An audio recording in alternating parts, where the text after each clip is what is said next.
y'all. Welcome to Moments with Miss Amy. I am so glad you joined me. So today we're going to talk a little bit about marriage and relationships.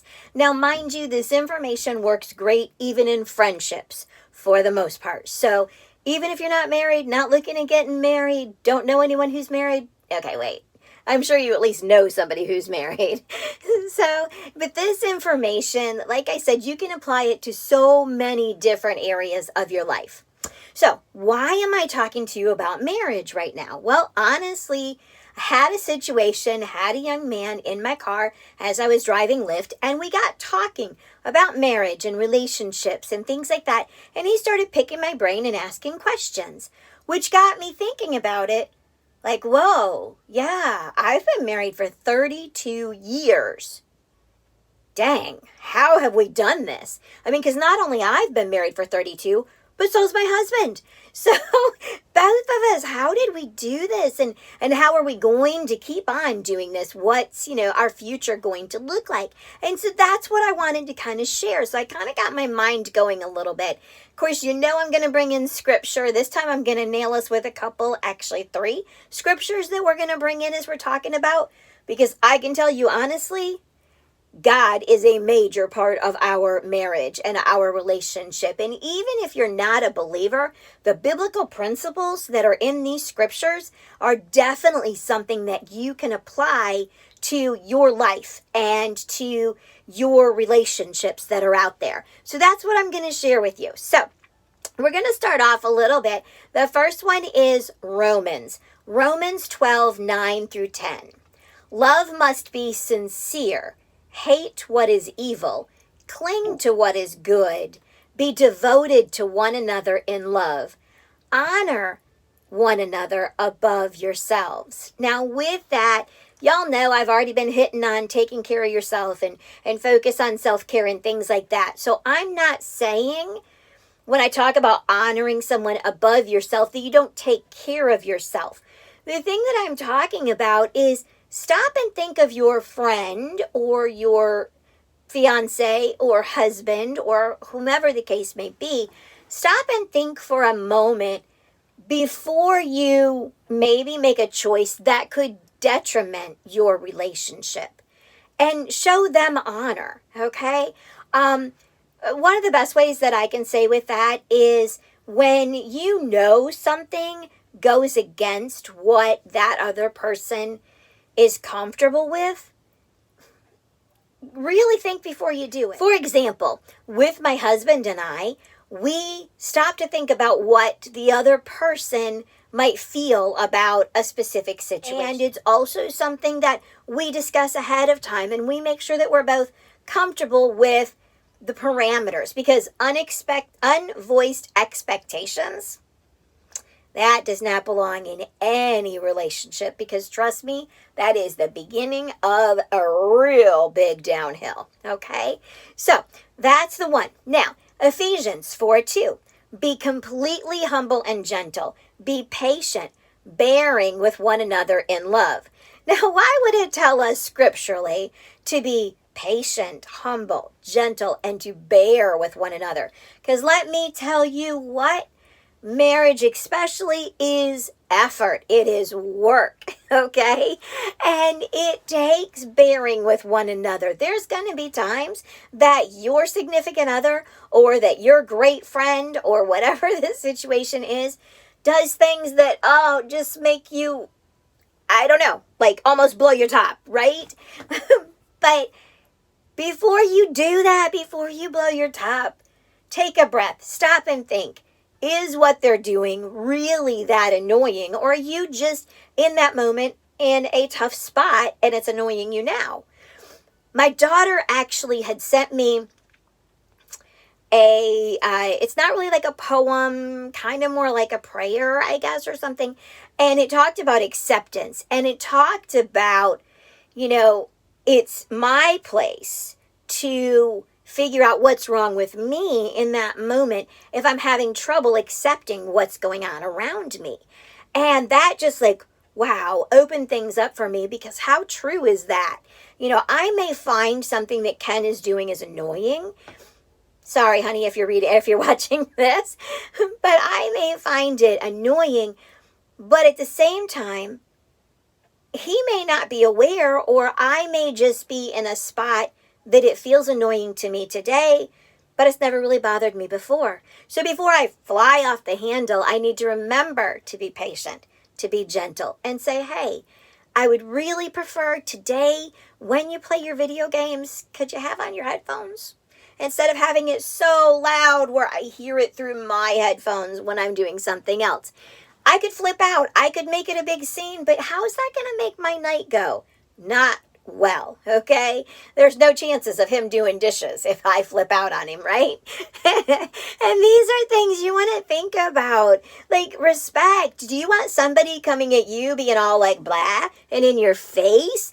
When, dude, like if you'd have just said something, I would have done it differently. And that can work so much better.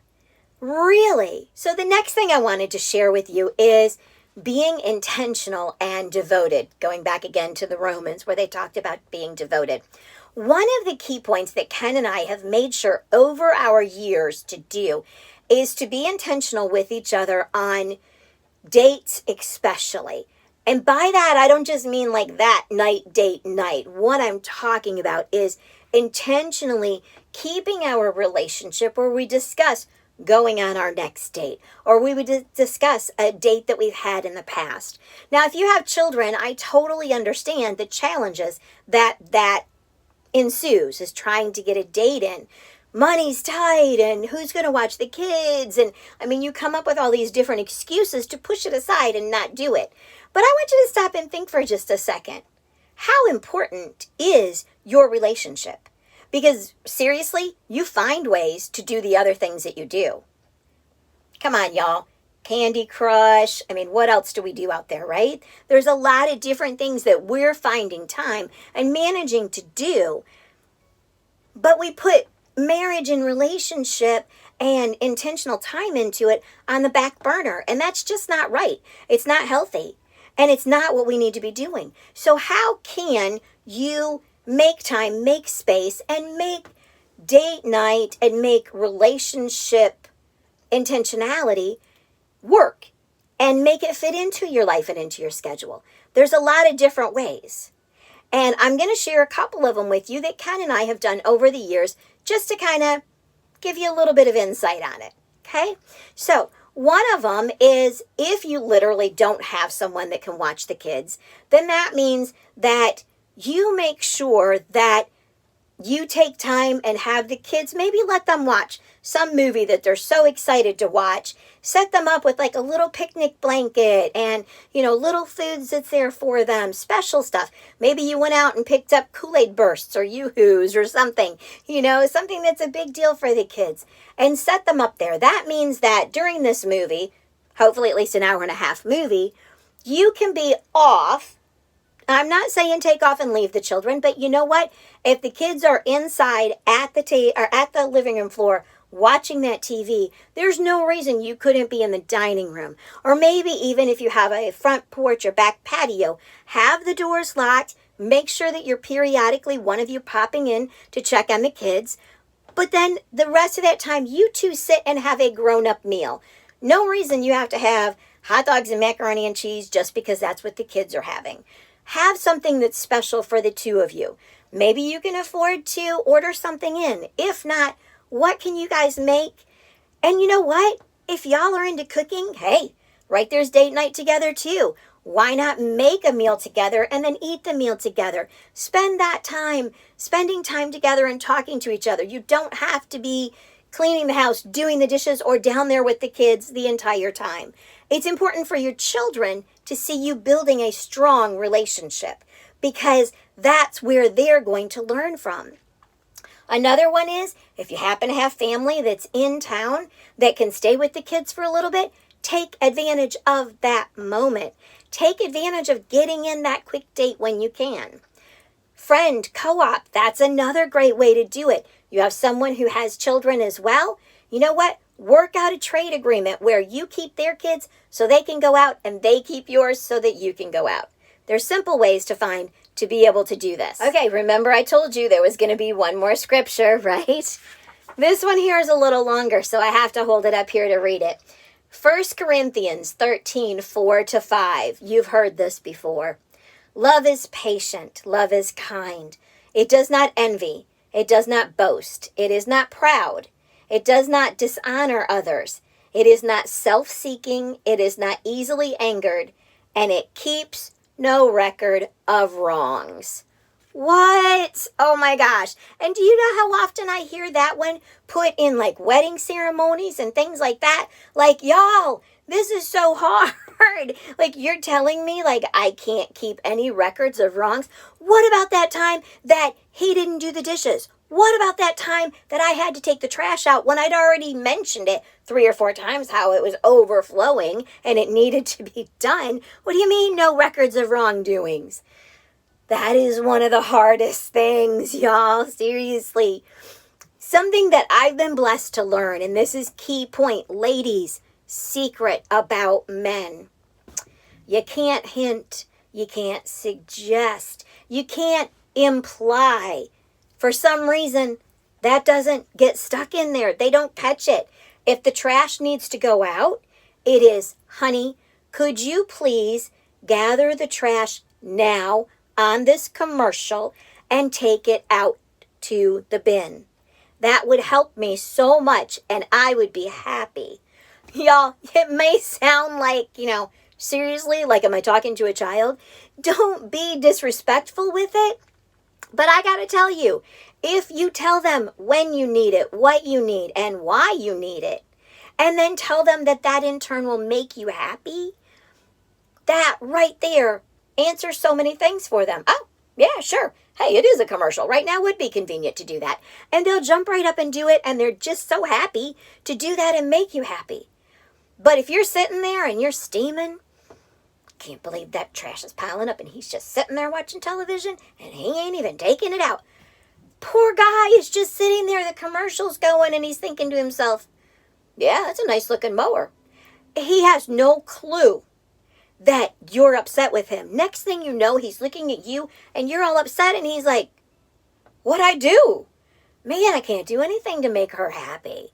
He has no idea. Okay, so intentionality. Ken has been amazing with sharing that with me. We joke around about it now because if I sort of imply something, today we talked about like rolling my eyes about something and he's supposed to understand what that meant, and it's so important that you are clear with what you want and why.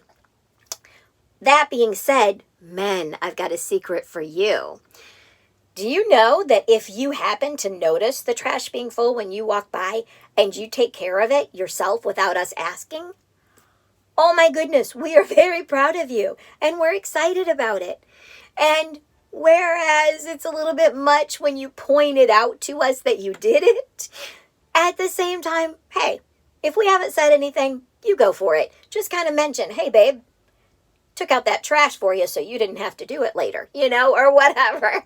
Okay, but the other secret about women is woo us. Remember how you pursued us when you wanted to be married in the beginning, when you were trying to get a relationship with us? How you gave us special attention, maybe bought us a gift, spent intentional time, looked at us, talked to us, cared about us, complimented us. We live for that. We really do. So you know what? Just because Ken and I have been married 32 years, that does not mean he's off the hook for any of that, okay? That means he's still doing that now. He'll still surprise me. We'll do something and he'll make sure that it's a special place that we're going out to eat. Or he'll make sure to say something when he sees that I did my hair differently. Things like that. It is so important. And you know what? Ladies, it doesn't hurt at all to flip this, okay? Do the same thing for the guys. Hey, there's no reason we can't take the trash out sometimes, right? And there's also no reason that we can't compliment them when we notice something that they've done or do something special for them. The key things to remember, really, is why you fell in love in the first place. If you can get yourself to continually go back to thinking about what it was about that person and remembering that. And then do the things that I said. Be intentional. Be open. Be communicating to each other. Make sure that you spend time together. And remember that, you know what? Everything that you're going through, they're going through as well. So it's something you need to be a team and do together. And when you create that united team, you can take it all the way through to championship. So guys, I thank you again so very much for joining me. And I ask that you would go ahead and click like, make sure you subscribe. Don't forget to hit that little bell. Share this with your friends. And of course, if you have any comments, please paste them down below. And again, thank you so much for joining me for Moments with Miss Amy.